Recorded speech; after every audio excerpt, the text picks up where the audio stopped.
Assalamu alaikum, good afternoon, Jai Jinendra. To all my Jain brothers and sisters, I can say that proudly, my wife is not here. So that works very well. Mr. Yogesh Mehta, if I may request you to please sit and join us in this. That before I hand over to you, Mr. Mehta, I'll just like to do a couple of things, if you don't mind. I'm sorry we made you wait a long time today, my apologies, but a couple of minutes more, if you don't mind. So with that, guys, I would like everybody to get up. Everyone to get up, please. Everyone. Everyone. Before lunch, I know this is a session before lunch, I apologize, but I would like everyone to stand up. Thank you very much. And on behalf of the entire JITO committee, firstly, I would like to do what I'm going to do. I would like to request to you to do that to the person next to you. Jai Jinendra, and thank you for coming. And Michami Dukram for anything that we did that didn't work out well. So Jai Jinendra, thank you very much for coming, and Michami Dukram. I would like everyone to do that to everyone around you, please. And hopefully that's woken all of us up for this exciting session with Mr. Yogesh Mehta. Please, thank you very much. You can be seated after that. Thank you very much. So, Mr. Yogesh Mehta, firstly, thank you very much once again for taking the time out of your busy schedule and coming. Of course, I don't know where to start. Your immense wealth and creation over the years, or your experience and your journey is incredible. But before, I don't think I'll be able to do justice. I would like to give you the opportunity to say a few words, and then we'll go on to the chat, if you don't mind, Mr. Mehta. Thank you very much. I hope all of you can hear me loud and clear. Thank you very much for coming. And JITO Dubai, I didn't know it was such a marvelous organization, very international, and extremely communal in the manner that you have been thanking each and every person, appreciative of the contribution of what JITO does internationally. I would also like to be a member if you allow me. Thank you very much. Thank you. Thank you. Thank you very much, Samantha. Very, very kind, very generous of you. What I would like to divide our chat into three parts. I'm an odd person. I would like to do things oddly. So I would like to divide it into three parts, if you don't mind. The first part would be in terms of your journey to Dubai.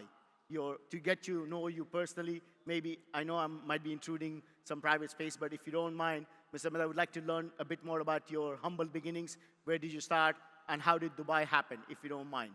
Could we start with that? Of course, of course.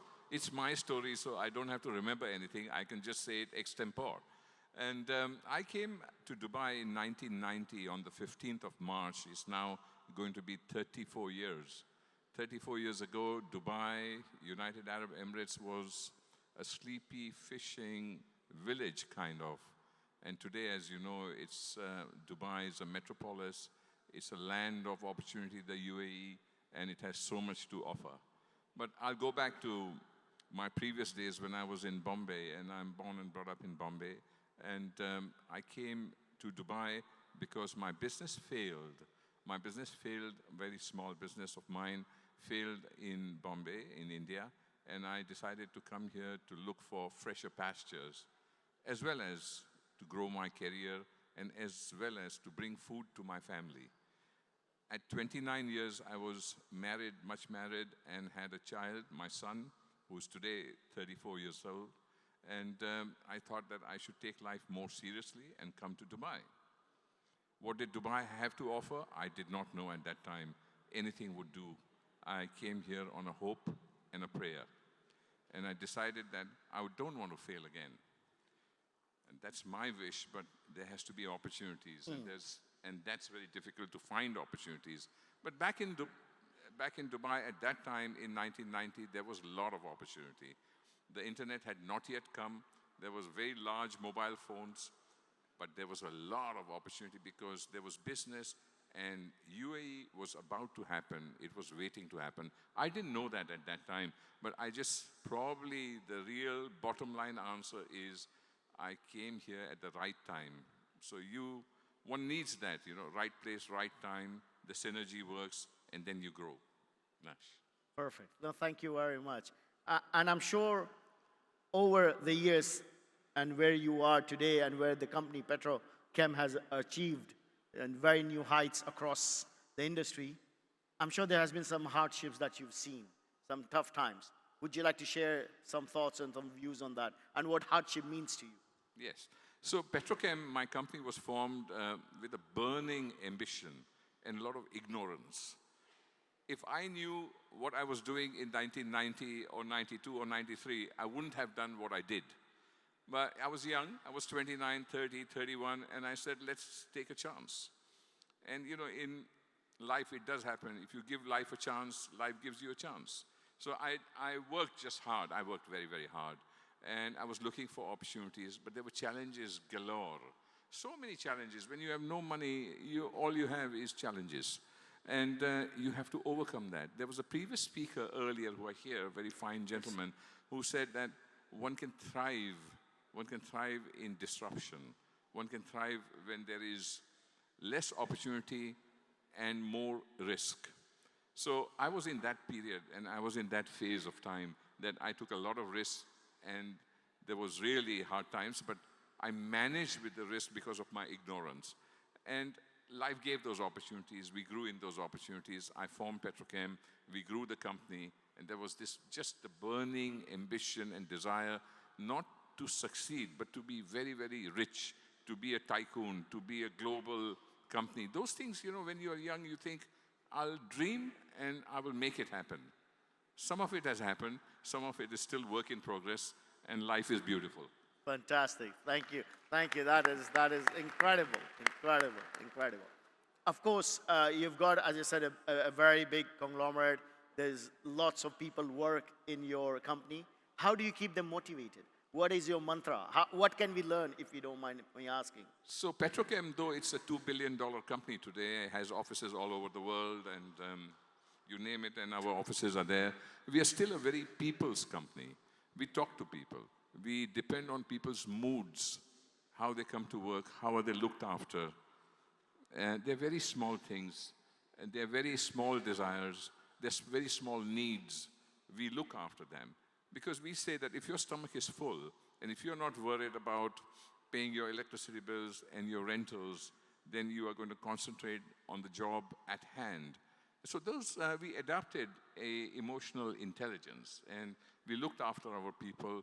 We have a whole committee. We have an HR department that does welfare. We do welfare most of the times. We look after them so that they feel substantially loved, and they contribute and create to the company. The success of my company is largely with those people who really look after the company. Fantastic. So you effectively what you're saying that you're making them partner in your business and actually having them in terms of enjoying the success together, which is great learning for all of us in terms of collectively growing. Fantastic. Thank you. Well, a couple of other things from my side. By the way, guys, of course, any questions anybody has, of course, we have the app. Please do put your questions on the app, and then we'll definitely have an opportunity for Q&A on that. Also, I would like to ask, Mr. Mehta, from your perspective, again, you've looked at not only UAE, but across the region. How did that sort of thought process came across from your sort of perspective? As you said, it was challenging, but the desire was there to grow. But what made you look at across borders? So one grows the company with the biggest economic factor, which is you want to have a scale, and you want to have an economy of scale. So for that, you need many offices so that lots of people are working towards a common cause, and you create a lot of verticals that add to your bottom line. So we went to China, because China 25 years ago was the factory to the world. It probably still is. Still is. And we had an office there, then Singapore, then Taiwan, and just we started putting our flags in all the places in the world so that we could filter into the UAE. The UAE, Dubai is our head office. And we formed a huge headquarters over here, but lots of people and companies, our companies reported to this very small entity in Dubai, which is the headquarters.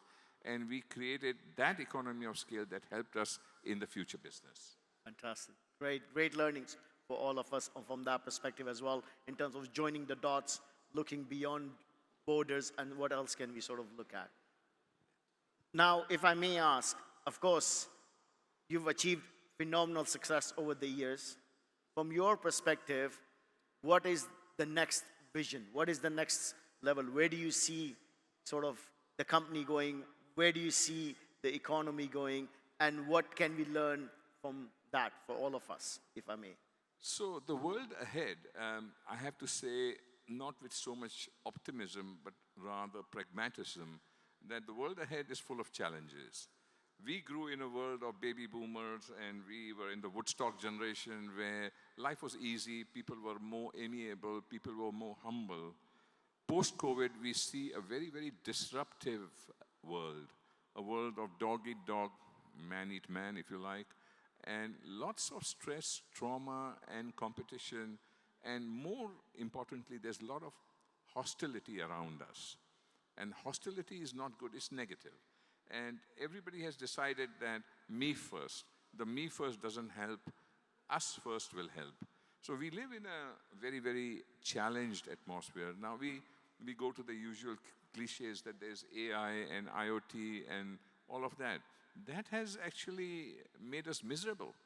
The social media, the mobile phone, Mobile phones. handcuff that you have with you, does it make you happy? Does it make you easy? I think a lot of life has become complicated because of what we have seen as progression.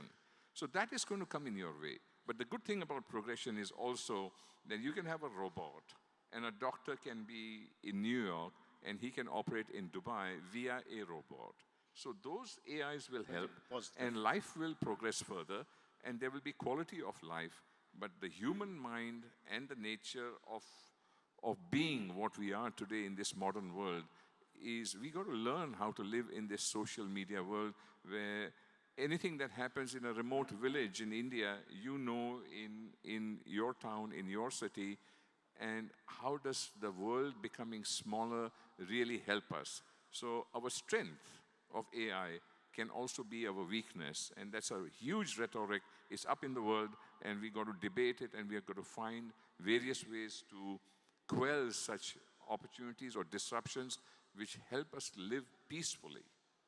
Fantastic, thank you. I have two more questions and then we'll open it up for Q&A if you don't mind.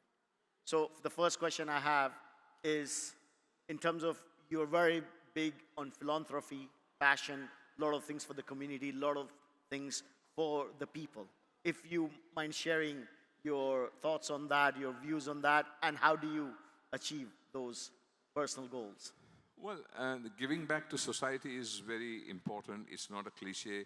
If you are a good human, if you're a complete human, you may think that if my glass is full, I'm happy to share. If there's bread, butter, and jam, what else do you need?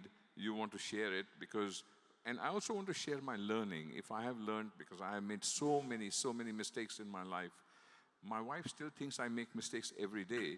But once you make so many mistakes, you sort of evolve in such a way that there are lessons to be learned.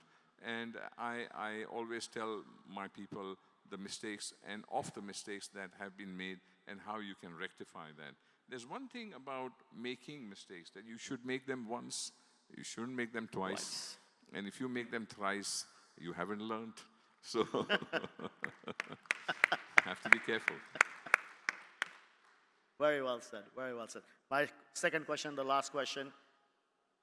Any piece of wisdom or phrases or words, 3 if I may, that you would like to share with all of us that we should take forward in our lives?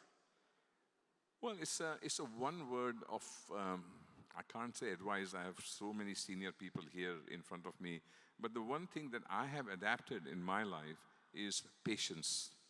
And we seem to be running out of patience. If somebody is speaking, we say to them, come on, can you make it short? If nobody has the patience, but what are they doing? I mean, what are they doing with their time? They're scrolling and they're doing social medias and they're wasting time rather than creating time. And you want to create time for opportunities, for adding value. And if you have done that, because there are so many successful people here, you want to spread the good cheer.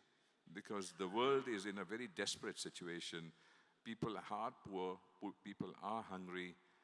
There's a lot of goodwill and good thoughts you want to do. The Jain religion is all about charity. It's all about doing for others. It's all about not hurting anybody. Non-violence. So, yes, JITO must help, and Jainism must help, but being a good human will always help. That's very well said. Thank you very much, Mr. Mehta. Excellent. So now we'll open it up for Q&A. Do we have any questions on the app? Folks, please ask questions Yes. because that's where the learning comes Learning from. from all One or of two, us. we have some time. I know you're very hungry and Yes. it's gone late. No, but we please already. ask. Excellent. We have already a question. Biren Bhai. Thank you, Yogesh bhai. Really a learning experience. My question here would be, you have mentioned scale up as the way to go, forward. But scale up is equal to risks also. So how do you balance scale up with risk? What is the analysis you do before you decide to scale up? Well, scaling is very important. You can't dive deep and you don't know how deep is the water, or you don't dive deep without skill sets. So you can take a chance, but do you have a skill set? So I'm a chemical distributor, I'm a chemical engineer, I have that as my skill set, and that's my education. But if I start opening a toy factory, if I open a steel factory, what skill do I have? So I said, no, I have a lot of money and I'm intelligent, so let me do that. No. You want to scale up by considering due diligence, economy of scale. Why are you doing this? What is the purpose? And do you have the knowledge or a team? And nothing is done individually. It's all a team. The bigger you grow, it's a corporate.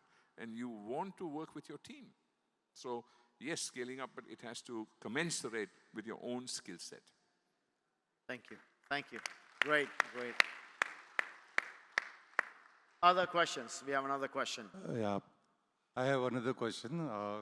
First of all, thank you, Yogi. We know you as a yogi.